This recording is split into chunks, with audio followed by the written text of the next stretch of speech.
Shalom, queridos. Aqui é a apóstola Melissa, do Emuná Ministério Apostólico, em Curitiba, Paraná, Brasil. E estamos agora com a nossa palavra do mês bíblico de Iyar, mês de Ziv. Sejam bem-vindos ao nosso canal aqui no YouTube. E queremos compartilhar aquilo que o Senhor tem colocado em nosso coração para esse mês bíblico. O mês de Iyar, o mês de Ziv, contém muita revelação divina, águas de cura e também a contagem do homem entre eh, Páscoa e Pentecostes, duas grandes festas bíblicas. Aleluia. Vamos.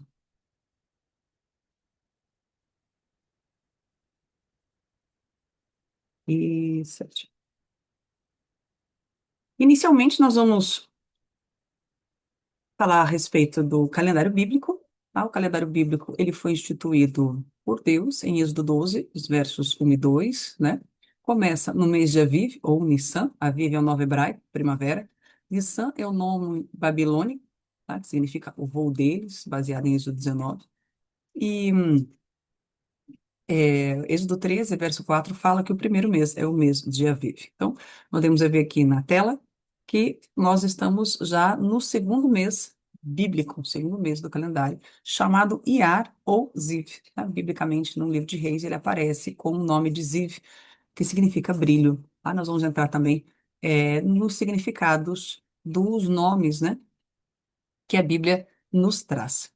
É interessante anotar que o calendário bíblico, ele é luno-solar, né? Então, ele não é como o calendário gregoriano, que é o nosso calendário secular, né? Que é o calendário ocidental. O calendário secular é o calendário que nós usamos para os nossos compromissos, né? Para nossos apontamentos, nossas consultas, né? Nossos pagamentos, tudo que nós fazemos está baseado no calendário gregoriano, que é o calendário solar, encomendada pelo Papa Gregório lá na Idade Média, e chegou até nós e continua sendo usado. Todo o calendário de Deus não é o calendário que nós usamos secularmente aqui em nossas vidas, tá bom? No Brasil, né? Boa parte do Ocidente também.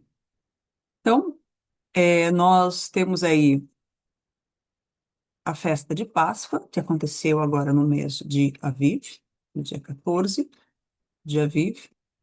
Foi dia 1º de abril, inclusive, a noite do dia 1º de abril começou. E depois nós temos ali a festa de pães asmos e a festa das premissas, todas nesses 7 dias, né? E depois disso começa-se a contagem do Homer, aonde nós contamos 50 dias até a festa de Pentecostes, que acontece no início do mês de Sivan. Então nós estamos aí na contagem do Homer, no meio da contagem do Homer. As primícias fala também a festa de Lua Nova, né? Conhecida como a festa de Lua Nova, porque, como nós já falamos, ela o calendário é luno-solar. Então, os meses, eles são contados a partir de cada lua nova, ou chamado também Rosh Chodesh, é o início de cada mês bíblico, celebrado todos os meses do ano. Ele fica ali em números 28, 11 e 14 também. É uma ocasião especial de adoração, conforme Ezequiel 46, do 1 ao 8. E nesse dia tocavam-se trombetas sagradas, né? Os chofares, e as trombetas de prata sobre os holocaustos, as ofertas voluntárias, as ofertas e manjares ao Senhor, conforme Números 10, 10, Números 28, 11 a 15, e também Salmo 81, verso 3. O povo abstinha-se de atividades comerciais e seculares, ou seja, era um shabat, né? Conforme Amós 8:5, um shabat festivo, não um shabat do sétimo dia da semana. Realizavam-se também banquetes especiais, a gente verifica ali na história de Davi, né? Na época do rei Saul, era comum as pessoas se reunirem, as famílias se reunirem em torno da mesa do patriarca para celebrarem com banquetes especiais o início do mês bíblico. Tá? Você verifica ali em 1 Samuel 20, você vai verificar esse costume que eles tinham na época. Inclusive, na segunda temporada agora do caso de Davi, ali no Prime Video, ele comenta, né? O Jonathan comenta, filho de Saul, ele comenta que tem essa tradição, um banquete que é feito na festa de Lua Nova. Algumas pessoas costumavam visitar os profetas com presentes para pedir orientação. Isso está lá em 2 Reis 4, no 22 e 23. Todas essas coisas são válidas até hoje, queridos, porque nós entendemos que a palavra de Deus ela é plenamente inspirada, de Gênesis até Apocalipse, tá? E em Cristo nos é revelado um entendimento muito mais profundo dessas ocasiões festivas, e nós não devemos permitir que ninguém nos julgue por conta disso, como bem coloca a tradução da Bíblia Judaica em Colossenses 2, 16 e 17, tá?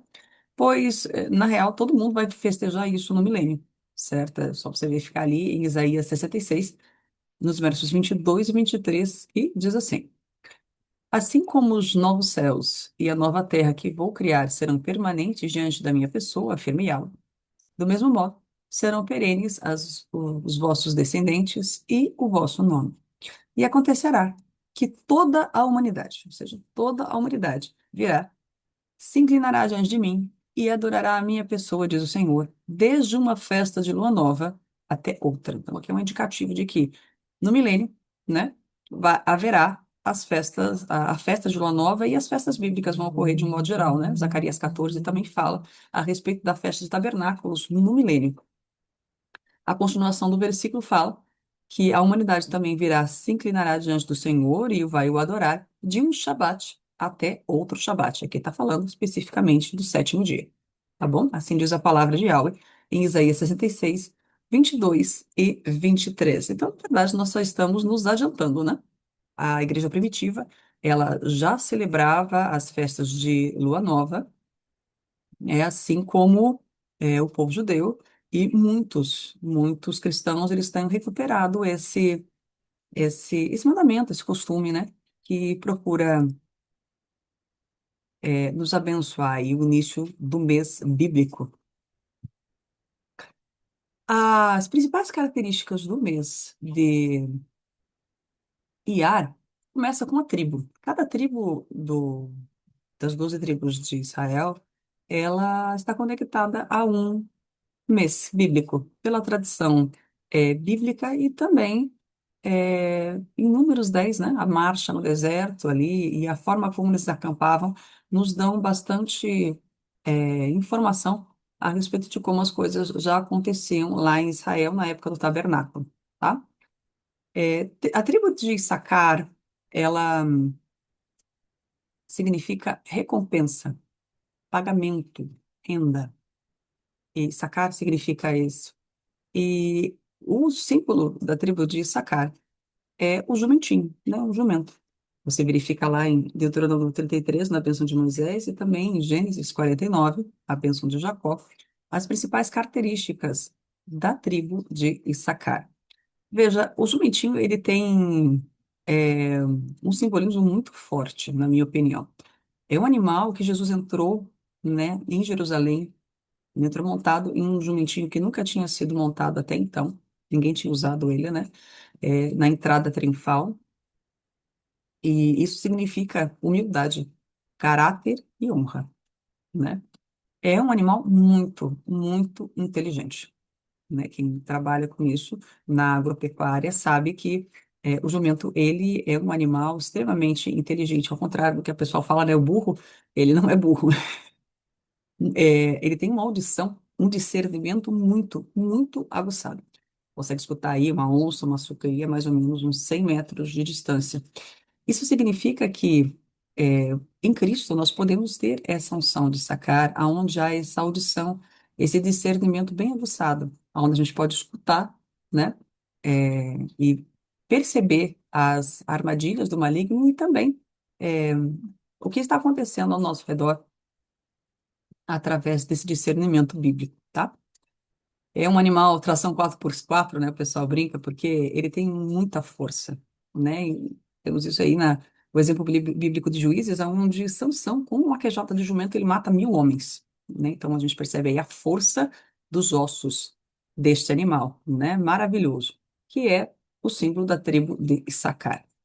Ele consegue atravessar montanhas e vales, né? Em ambientes e caminhos mais eh, estreitos, que não tem tanta facilidade assim, ao contrário do que os cavalos. Os cavalos não conseguem fazer esse trajeto e ele consegue subir e descer montanhas com a carga, né? Então, muitas vezes ele é utilizado para essa questão de carregamento. No Oriente Médio ele era muito usado, inclusive Jó, quando você verifica ali, dentre as riquezas de Jó, estavam jumentas, né? Jumentas e jumentos ali, porque era um animal muito importante na época e continua sendo para quem trabalha no campo. Perdão. O Tolkien, né, nada mais é do que a insígnia. Ele é a marca da tribo de Issacar. Era a letra Vav, a letra do alfabeto hebraico. O hebraico, ele, ao contrário das letras no português, no inglês, ele é imagético, né? Então, além da a letra, elas têm o som da letra, no caso, o Vav tem o som de V, tem também um número que está ligado a essa letra, porque no hebraico, assim como no alfabeto romano, números e letras, os números são representados por letras também, né? Então, 6 é o número que está conectado à letra Vav, ligado ao homem, né? 6 é ligado ao homem na Bíblia, é uma questão terrena. E ele também está ligado a imagens, né? Então, ele está ligado a um pino de conexão. Por isso que vocês têm ouvido, provavelmente, em muitos ministros que trabalham com essa parte da restauração das raízes hebraicas, como nós, falando a respeito da conexão entre céus e terra, né? É uma conexão entre o físico e o espiritual, entre 6 dias da criação, da recriação, dependendo como você entenda, e também o Shabat. Então, a gente percebe aí que esse é uma insígnia muito interessante, né? Sabendo que o Novo Testamento fala que Jesus, ele é o Aleph Tav, lá em Apocalipse, né? Em João 1 fala que Jesus, ele é a, o verbo vivo, né, que se manifestou em carne, é a palavra, dependendo da tradução que você pegue. Então, esse também pode ser a letra Vav, que também é uma dimensão, é uma das formas de se expressar, né, de Cristo Jesus, de Yeshua. Em Iar, normalmente ocorrem muitos sonhos, muitas visões, muita revelação, muito insight. Por quê? Porque é um tempo em que Jesus, trouxe muita revelação para os discípulos depois da ressurreição. Então, ele ressuscita no terceiro dia e depois da Páscoa, e ele traz muito ensinamento aos discípulos nos próximos 40 dias que ele andou na Terra. Então, é um tempo em que a Bíblia ele diz que existiu, mas há silêncio do que realmente foi ensinado. Mas você sabe que teve muita revelação, teve muito ensinamento da parte do Senhor para os seus discípulos, porque eles estavam sendo preparados para o recebimento do Espírito Santo em Pentecostes, né? A igreja nasce em Pentecostes em Atos 2. Então, esse é um período, do período do mês de Ar, é um período de muita revelação. Então, é comum você ter sonhos, pessoas que têm esse dom, essa facilidade da parte do Senhor, essa habilidade, terem sonhos, revelações, insights, principalmente com números, nesse tempo de IAR. Interessante ficar atento, por quê? Porque nós estamos num tempo de muita apostasia, queridos. Então, é comum Satanás que tentar invadir as dimensões de sonhos para trazer engano, né? Para trazer uma falsa revelação, uma falsa direção. Então, da mesma forma que é preciso a gente estar atento àquilo que o Espírito de Deus quer falar conosco, precisamos estar atento também às ciladas de Satanás, né? O próprio apóstolo Paulo fala que nós temos que estar atentos e sermos astutos para a gente não cair, né, na cilada do maligno. O próprio Jesus fala, devemos ser simples como a pomba, mas prudentes como a serpente. O mês de Ar é um mês, perdão, a tribo de Sacar, que está ligada ao mês de Ar, é uma tribo que tinha muito discernimento, como já foi falado, especialmente na questão de tempos e estações.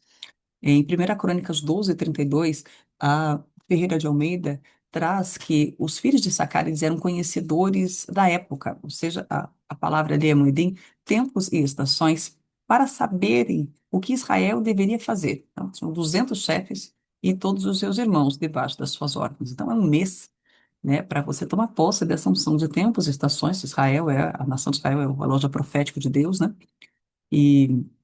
É um mês para a gente compreender esses segredos dos tempos, das estações que nós estamos vivendo aí nos últimos dias.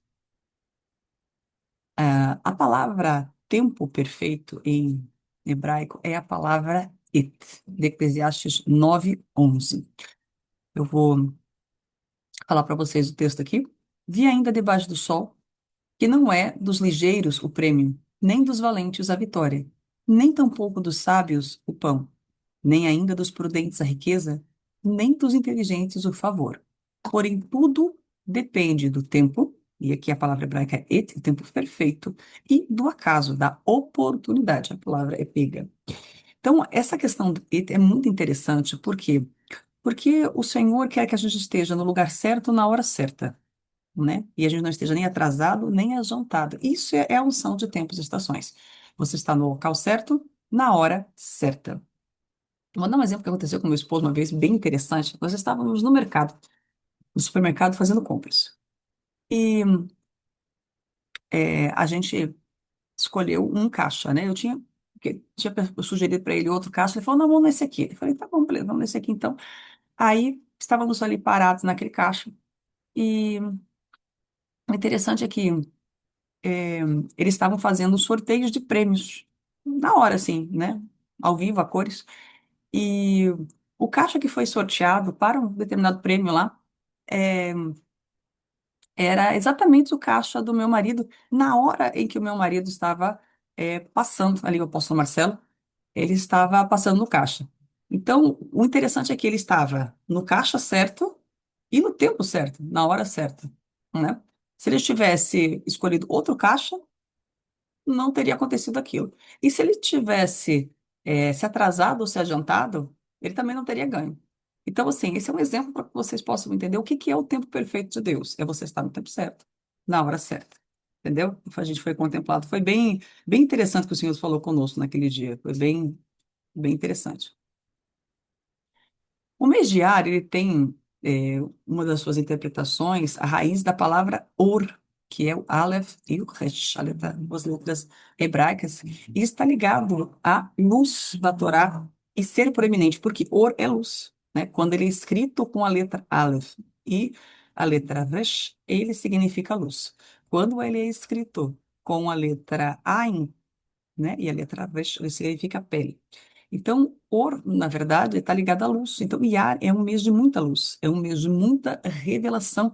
Podemos aí colocar o Salmo 119, né, no verso 113, que diz assim: Tuas palavras são uma porta que leva à luz, dando entendimento aos simples. Essa é a versão da Bíblia judaica. Então, declaramos que você cresça em luz, cresça em revelação, cresça em entendimento nesse período aí do mês de Iar.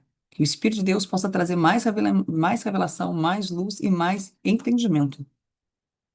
O mês de Ar também é chamado de Ziv, ou brilho, lá no livro de Reis. Porque foi durante este mês que o sol brilha com mais intensidade e ocorre, inclusive, os solstício de verão, depois lá, né? No final dessa estação, no hemisfério norte, certo? Lembrando que o nosso relógio profético e apostólico sempre é a nação de Israel, tá, gente? A tradição afirma que a geração que deixou o Egito tornou-se radiante durante o mês de Ar, que é o segundo mês, né, depois que eles saíram do Egito, pois Deus curou as suas imperfeições enquanto eles se preparavam para receber a Torá no Sinai. Pelo menos parte da população foi isso que aconteceu, tá, queridos?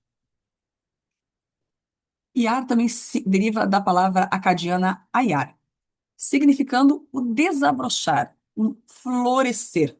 É um mês de flores, né? Porque a primavera em Israel começou lá, né, no mês de Aviv, começou ali no meados de abril, março, é quando começa a primavera em Israel. É quando uma temporada em que os reis saíam para a guerra. Então uma estação, né? Esses meses aí o nosso outono aqui no hemisfério sul é a primavera deles lá, é uma estação de muita guerra espiritual, de muita batalha, mas também de muito despojo, de muita colheita, de muita vitória e conquista para o povo de Deus. Significa aí desabrochar ou florescer, como eu falei, né? O mês das flores. É um termo adotado para o segundo mês a partir do exílio babilônico, tá bom? Porque até então ele era chamado de Ziv, e é a origem aí babilônica. É o mês em que o maná começou a cair, então está ligado ao alimento espiritual, a um sobrenatural, uma renovação e força sobrenatural, ao sustento, à provisão sobrenatural do Senhor em tempos difíceis. E também um impulso para você seguir adiante, porque é, eles saíram do Egito, né? O povo de Israel saiu do Egito, e esse é um mês em que há muita motivação, né? Muito impulso, muito avanço, né? Da parte do Senhor, incentivo da parte do Senhor para que é, eles continuassem, né? O caminho deles até a Terra Prometida. Inicialmente eles iam parar no Sinai, né? Até a Terra Prometida. Iar, o nome Iar é um acrônico de Eu sou o Senhor que te sara, ou o Senhor curador, que está ali em Êxodo 15, 26, né? Ani Hashem Rofecha. A grafia hebraica deste mês é frequentemente vista como esse acrônico. Eu sou o Senhor, o seu curador, né? Estamos ali. As três primeiras letras, que é Aleph, Yod e Resh, eles também compõem o nome bíblico deste mês, né? Por isso que é um mês de muita cura, queridos. Então, receba a cura em nome de Jesus. Você está precisando de cura física, busca o Senhor, Ele vai te dar cura. Você está precisando de cura emocional, de algum trauma, as suas almas, perdão, as suas emoções podem estar desorganizadas. Você está precisando de um alinhamento na sua alma, na sua mente. Busque ao Senhor, porque é um mês de muita cura na mente, é um mês de muita cura na alma, e o Senhor quer te curar. Então, em nome de Jesus, receba a cura da parte do Senhor, em nome de Yeshua. Em nome de Jesus. Existe muito alinhamento, como eu acabei de comentar, entre a forma de pensar e as emoções. É um tempo de cura mesmo, né? Porque o trauma, de acordo com o apóstolo Chuck Pierce, o simbolismo que ele traz, é que é como se ele se escondesse nas células como uma foto. Ele fica lá, um registro, né? E aquele registro, ele precisa ser processado, ele precisa ser resolvido. Você tem que voltar naquele registro lá e dar um jeito, em nome de Jesus, através do poder do Espírito de Deus, e muitas vezes é necessária a ajuda de psicólogos, tá? Existem muitos psicólogos cristãos que podem ajudar é, as pessoas a saírem de traumas, a saírem de situações de paralisia, de medo, de tormento, né? É importante o auxílio de um psicólogo cristão, dependendo da situação que a pessoa está, né?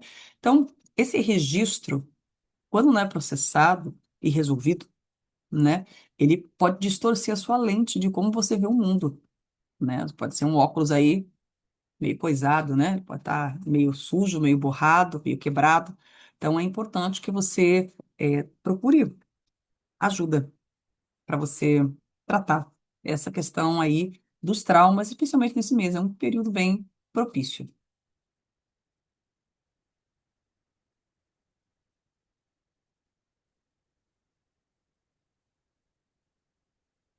O diabo muitas vezes se aproveita do trauma, queridos, né? Para usar a situação para criar uma mentalidade confusa, uma mentalidade falha, atrasar você do propósito que Deus tem para a sua vida.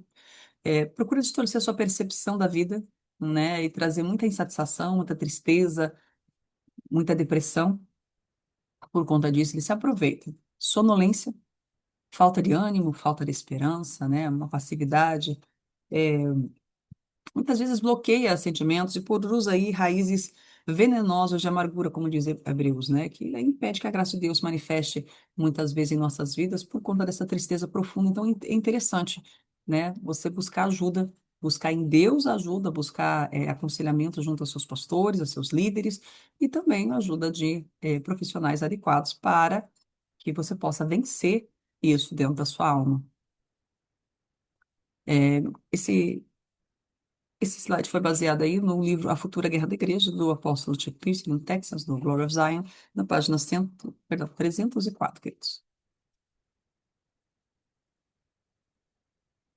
Cor dessa tribo, desse mês, está ligado o azul, né, o lápis lazuli, ou o topázio amarelo, né?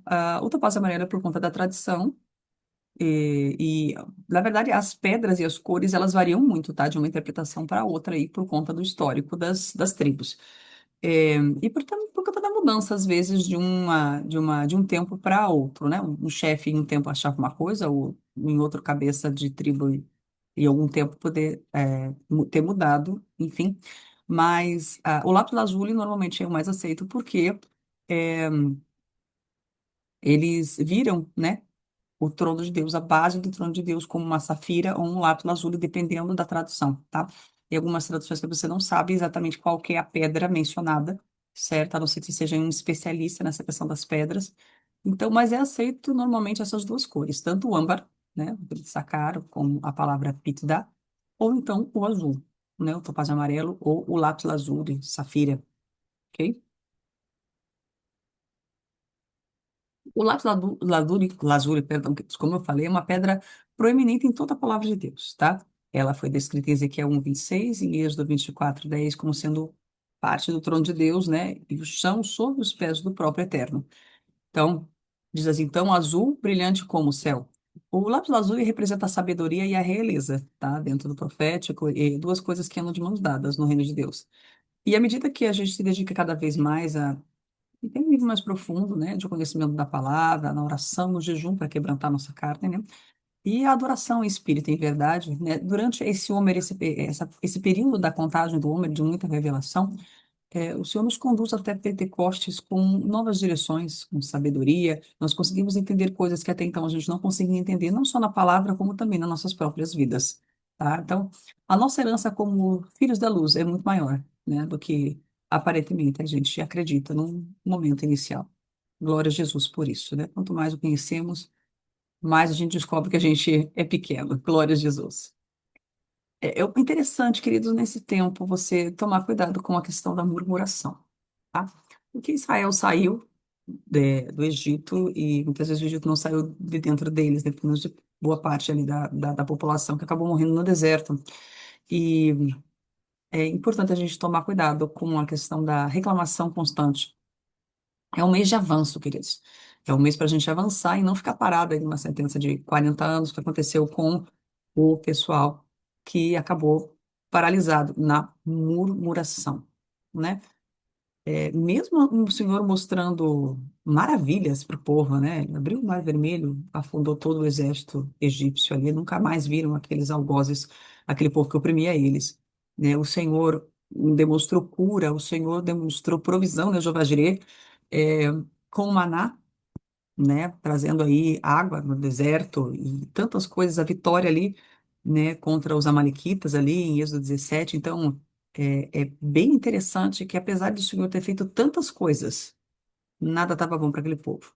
Então, que ficou da murmuração. Então, tome cuidado, querido, para que, apesar dos grandes milagres e dos grandes livramentos, tudo aquilo que o Senhor tem feito na sua vida, você não caia na ingratidão, né? Na murmuração, na insatisfação. É importante ter um coração grato, queridos. É nesse, a gratidão, ela é um antídoto muito importante contra a reclamação. Se você para e traz a esperança, traz à memória aquilo que te dá esperança, você procura ser grato, até nas pequenas coisas. A gente consegue vencer a murmuração até com certa facilidade, queridos.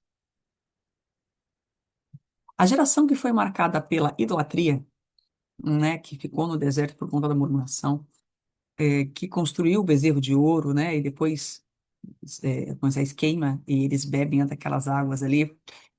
Eles não entraram na Terra Prometida por conta do coração obstinado deles, né? Por conta da murmuração, de tantas outras coisas que a gente pode falar aqui.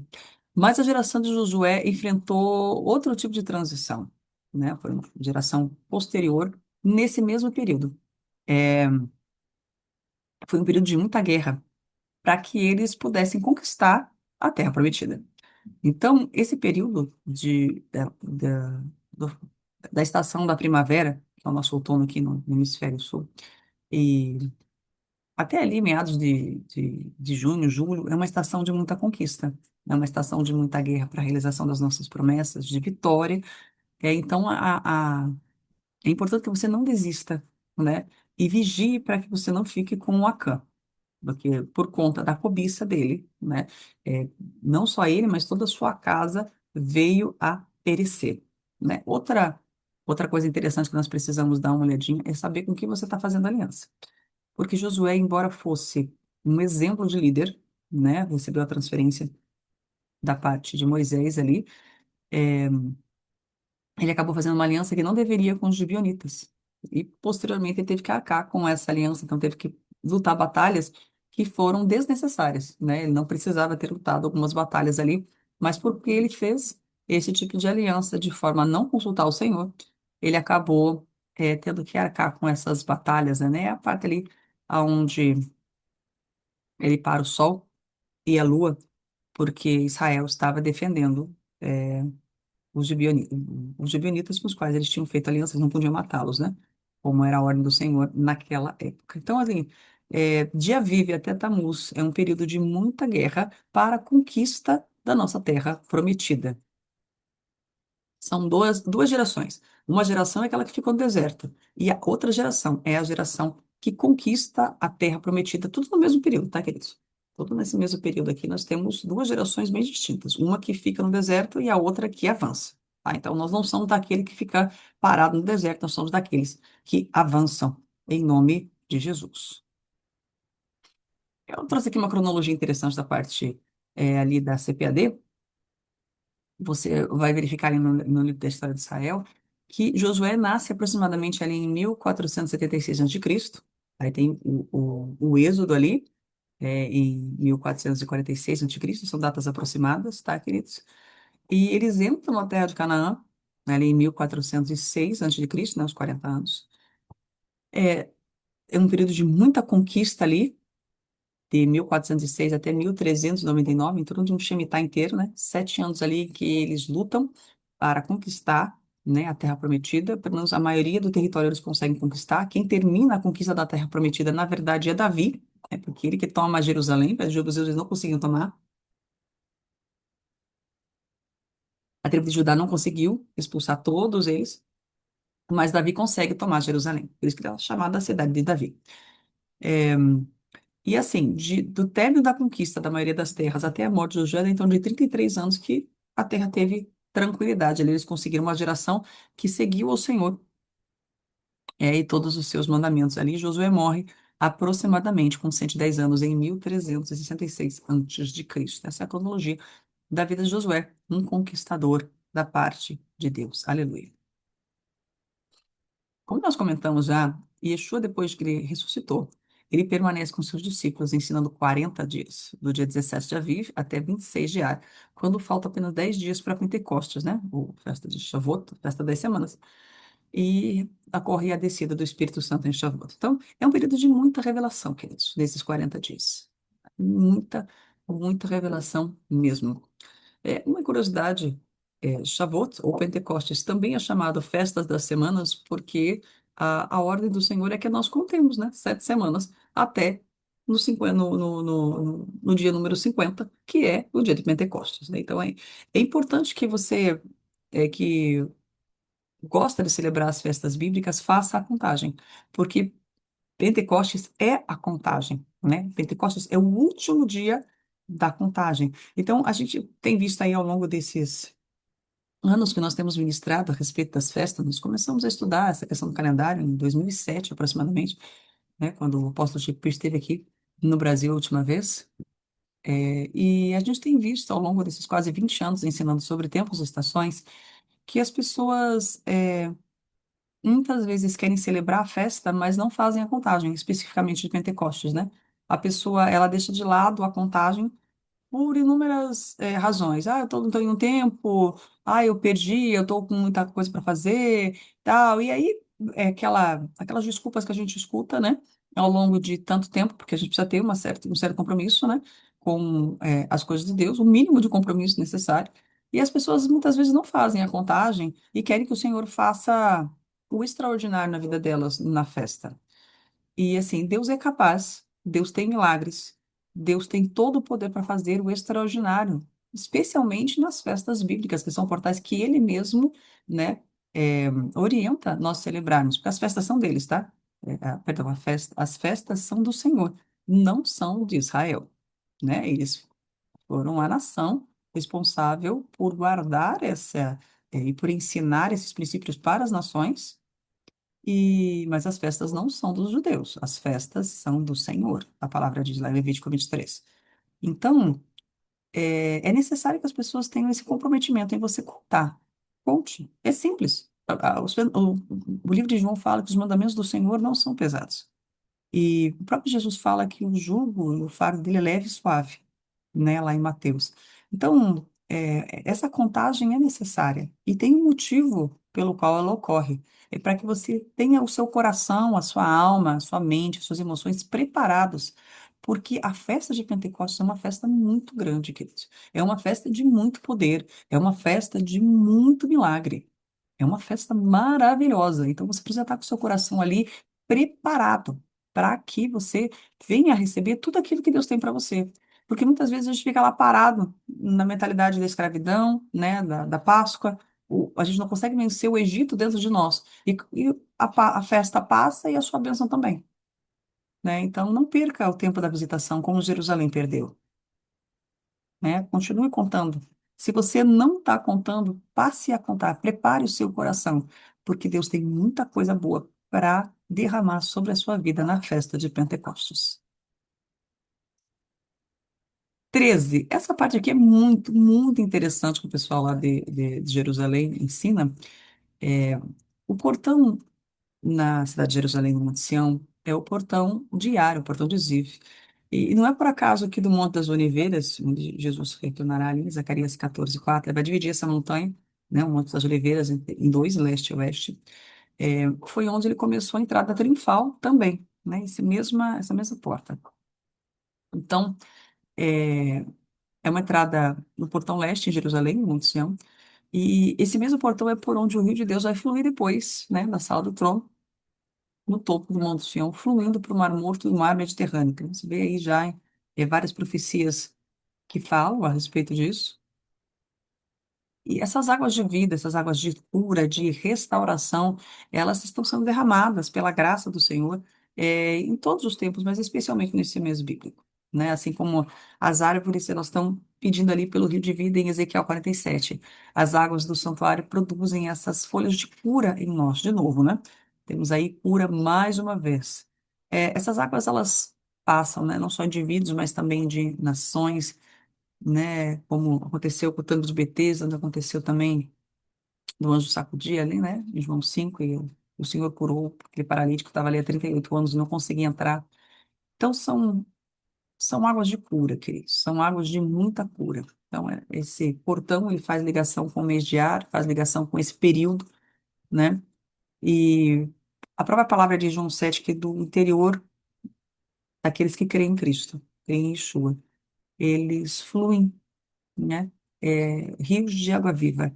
Então, receba essas águas vivas do Senhor, seja curado, seja restaurado, tenha suas forças renovadas, porque no meio da batalha, muitas vezes nós precisamos de um refresco, precisamos de um descanso. E o Senhor, Ele é bom, Ele é maravilhoso, a sua misericórdia dura para sempre. E nós cremos num Deus de vitórias, querido. Cremos num Deus de vitória, em nome de Jesus. Em todo mês existe sempre um signo que procura é, se opor ao mover de Deus naquele tempo, né?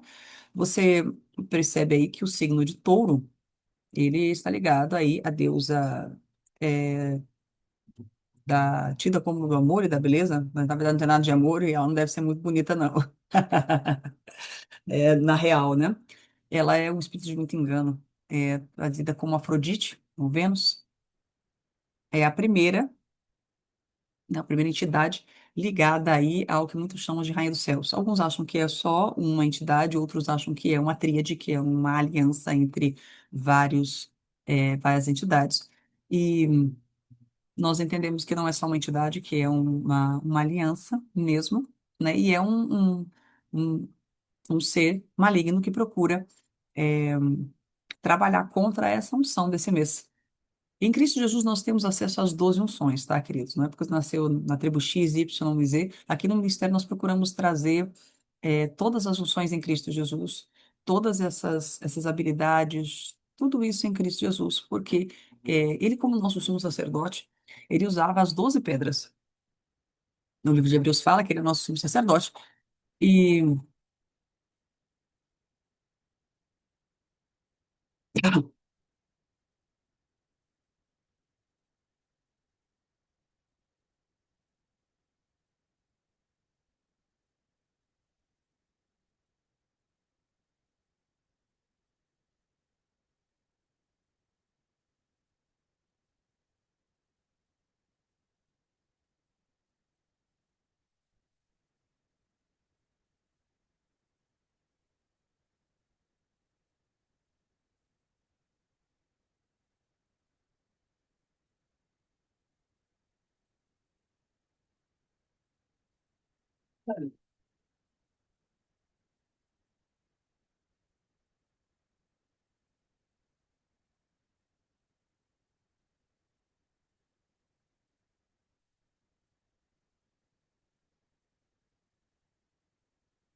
E como nosso sumo sacerdote, ele usava as 12 pedras representando as 12 tribos de Israel. Então, nós entendemos que o zodíaco de Touro, né, é o trono de Astarte, ou Astarote.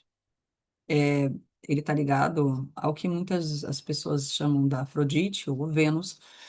Lembrando, queridos, que assim, é a mesma entidade, o mesmo demônio, só que ele muda de nome e ele muda de roupa, de maquiagem, né? De acordo com o tempo e de acordo com a cultura. Então, na época do Império Grego, ela era Afrodite. Na época do Império Romano, ela era Vênus, mas na época do Império Babilônico, ela era Astarte. Então, muda o nome, mas é a mesma entidade porque possui as mesmas características, é o mesmo modus operandi, tá? Esse signo do zodíaco, ele procura trazer muita influência entre o dia 21 de abril e 21 de maio, né? E a sua história se origina num relato de Deus transformando em touro, Deus se transformando em touro ao raptar Europa. Então, é, o trono, esse trono maligno, esse zodíaco, ele traz muitas alianças. Então, quando você vê dentro da mitologia grega que o deus X, ele era filho do deus Y, e que a deusa Z, ela tinha um filho chamado W, você vai verificar que existem alianças entre eles, né? E esse trono, esse zodíaco, né? Ele tem alianças com muitos tronos, né? Com muitas outras entidades. Lembrando, queridos, que a Bíblia fala em Salmo 94, no verso 10, que existem tronos de iniquidade, assim como Colossenses 2 fala que existem tronos da parte do Senhor, tá? A Bíblia fala também de existem principados da parte do Senhor. Miguel é um príncipe da nação de Israel. Existem principados também malignos, como você vê ali o príncipe da Pérsia, o príncipe da Grécia, tá? Esse tipo de espírito também pode ser colocado como um governador, né? A palavra em Efésios 6 é o cosmocratos. Então, governadores do cosmos. Pode ser colocado como governadores que estão estabelecidos no segundo céu, com vários comandados aqui, né, no nosso mundo material, mas também pode estar colocado como governadores de sistemas, né? Porque o cosmo não é só traduzido como o segundo céu, né, o espaço sideral, né, ali a galáxia com as estrelas e as constelações, porque cada zodíaco está ligado a uma constelação, mas também ele está ligado no original grego a sistemas, né? Então, uma entidade de alta hierarquia. Alguns falam que são querubins que caíram junto com Satanás, porque ele trouxe um terço dos anjos e trouxe todo tipo de anjo com ele, é, que traz bastante influência nesse período. Esse trono de Afrodite representa para a mitologia, né, a questão do amor carnal, a luxúria, a beleza, a prostituição, né, a questão da fertilidade, né, Mazera fala muito dessa questão ali do Baal e Azerá. Está mascarada na cultura moderna, encarnando aí atração física, sedução, não só sexual, todo tipo de sedução, tá? Representa a conquista do coração do homem através dessa sedução, essa sensualidade. Isso está em tudo, queridos. Está na mídia, está no cinema, está na televisão, está na imprensa física, está na internet. Então, é um espírito que está difundido aí em praticamente toda a sociedade, né? E ela está diretamente ligada à idolatria, como a gente já colocou aqui, né?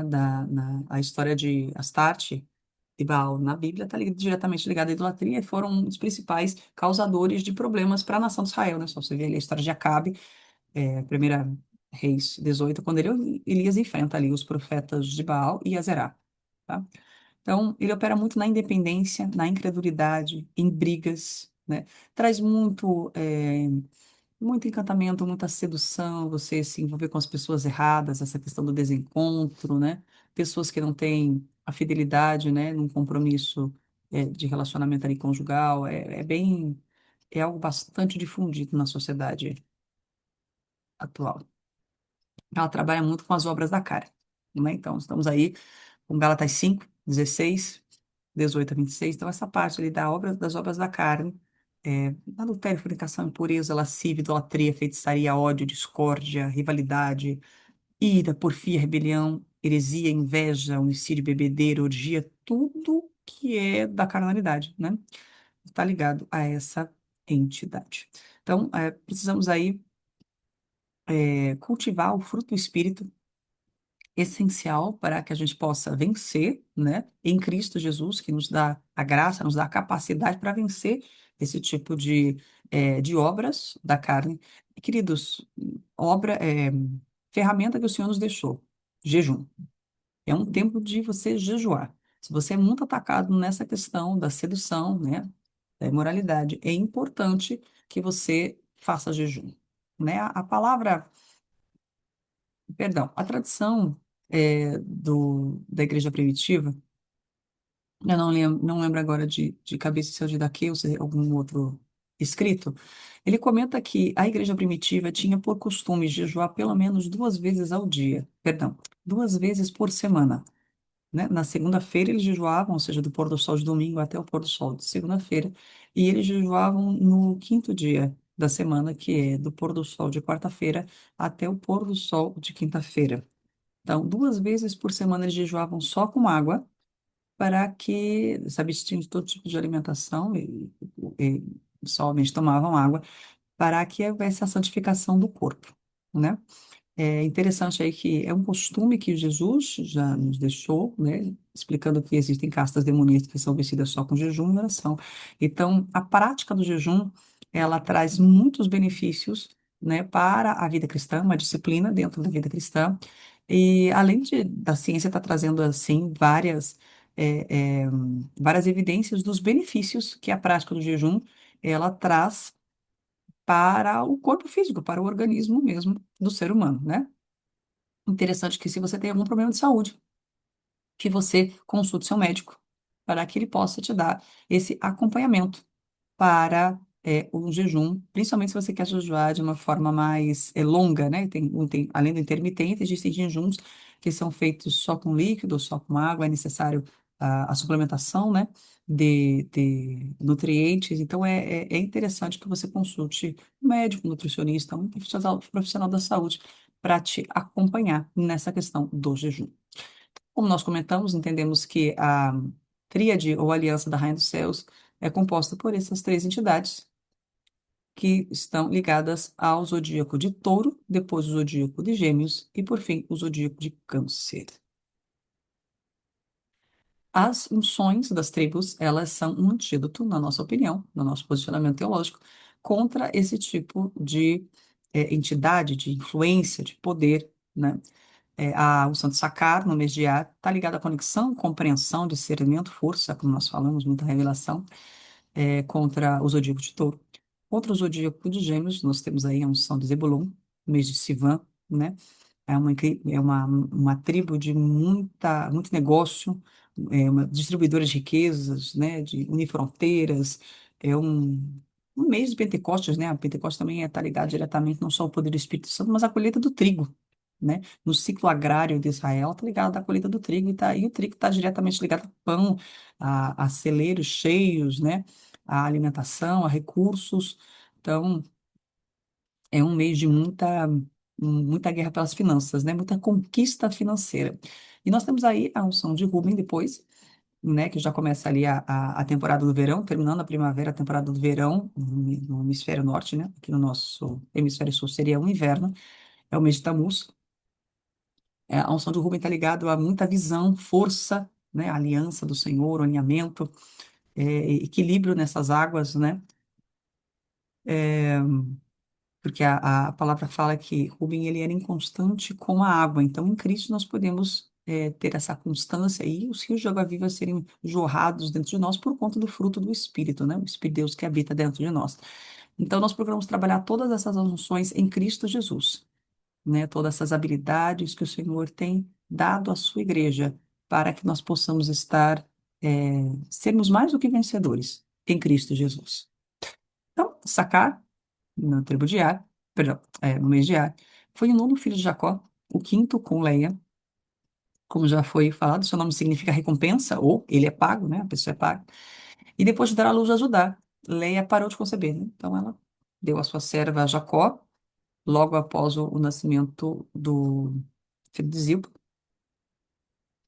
perdão, porém logo após o nascimento do filho de Zilpa, Deus abençoou novamente ela, agora com Issacar, né? Veja o que ela diz, né? Ela tinha parado de conceber em Judá, e Judá foi o quarto, né? Ela tinha tido Rubem, depois ela teve Simeão, aí ela teve Levi, Judá, e aí ela para de conceber, dá a serva Zilpa, e logo depois Deus abençoa ela com mais um filho, que é Issacar.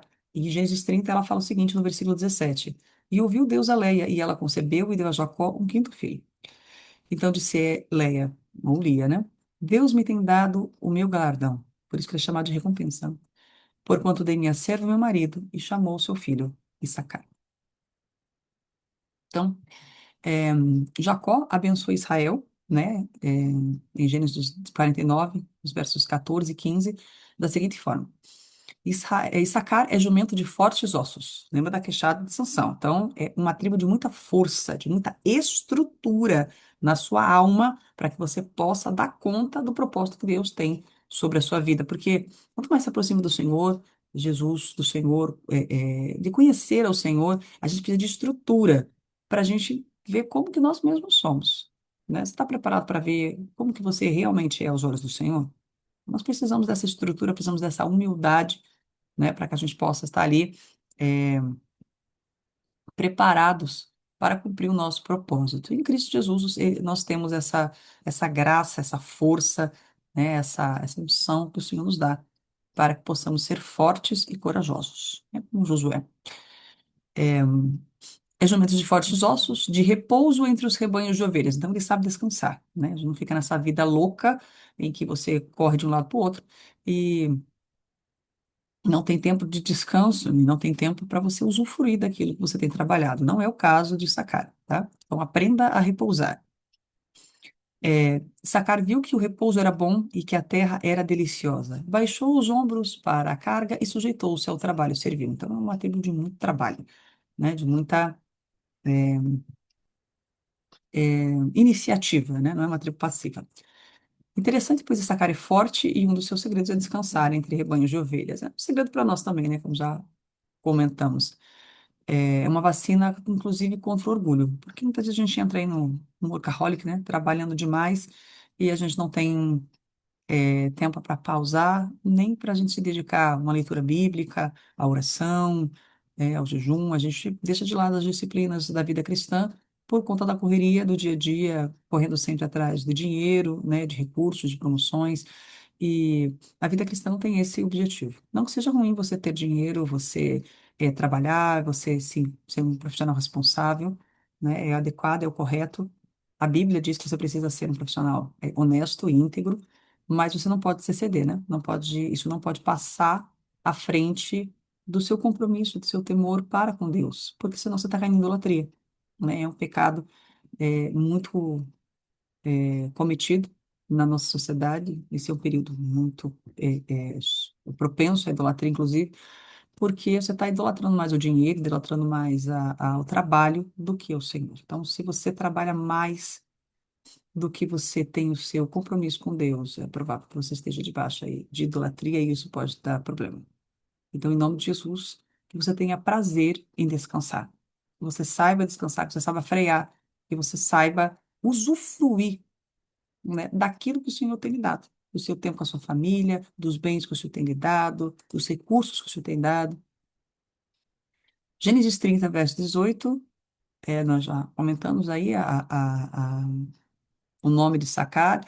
Deuteronômio 33, 18 e 19 é bem interessante, queridos. Zebulon e Sacar são tribos que andam juntas, né? Zebulon diz assim: alegra-te nas tuas saídas e tu e Sacar. Aí, saídas porque Zebulon era uma tribo que tinha promessa de ter comércio marítimo. Então você vê ali, é, passamos ali a bandeira, né, da tribo de Zebulon, normalmente é um navio. E o versículo continua ali em Deuteronômio 33, é a bênção de Moisés sobre essa tribo já, né, não, bem ampla. Tu e sacar nas tuas tendas, alegra-te. Então, ele sabe descansar e se alegrar em casa. Eles chamarão os povos ao monte, ali oferecerão sacrifícios de justiça. Então, são tribos generosas, elas sabem ofertar na vida, não só dos seus líderes, mas na vida dos necessitados também, tá? Na vida dos propósitos, da necessidade da sua igreja, da sua congregação. E explica o porquê da generosidade. Chuparão a abundância dos mares e os tesouros escondidos da areia. Então, são tribos que têm uma promessa de muita bênção, material, né? Prosperidade material. Temos em Juízes 10 um juiz, né, que se levantou para liderar o povo da tribo de Issacar, chamado Tolá ben Puá, e também estava no livro de Juízes 5, a tribo de Issacar está com Débora, né? E Balaque na hora da, perdão, Baraque na, na peleja ali. Quando eles foram convocados, eles não fugiram, né? Uma tribo que soube trabalhar.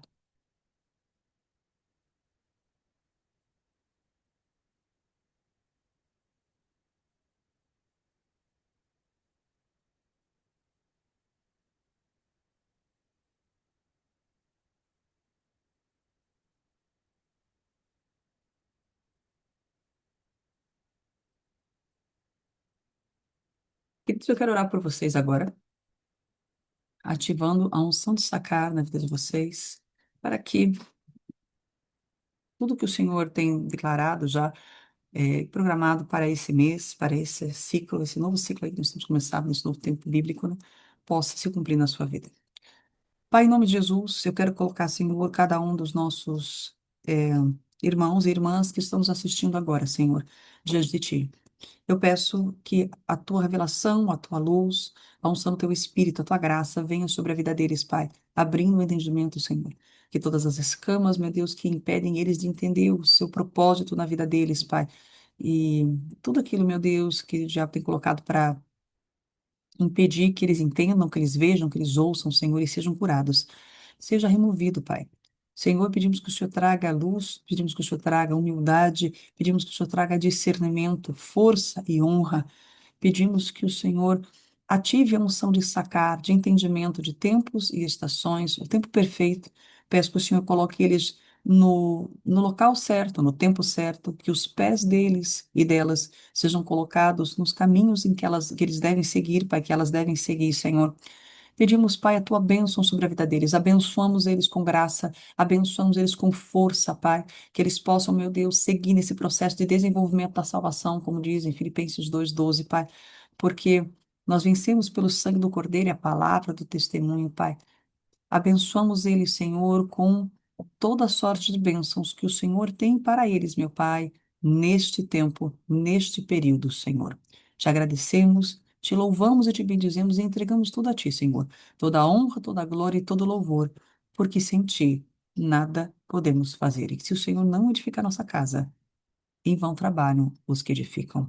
Se o Senhor não vigiar a casa, em vão vigia a sentinela. Então nós dependemos de Ti, Pai, e te agradecemos pela Tua proteção, pelo teu cuidado e pela tua provisão. Declaramos sobre a vida dos teus filhos cura, cura física, cura emocional, cura na alma. Declaramos, Senhor, a organização das emoções, a organização da mente, Pai, a cura da mente, a cura de traumas, cura, Senhor, de abusos, Pai.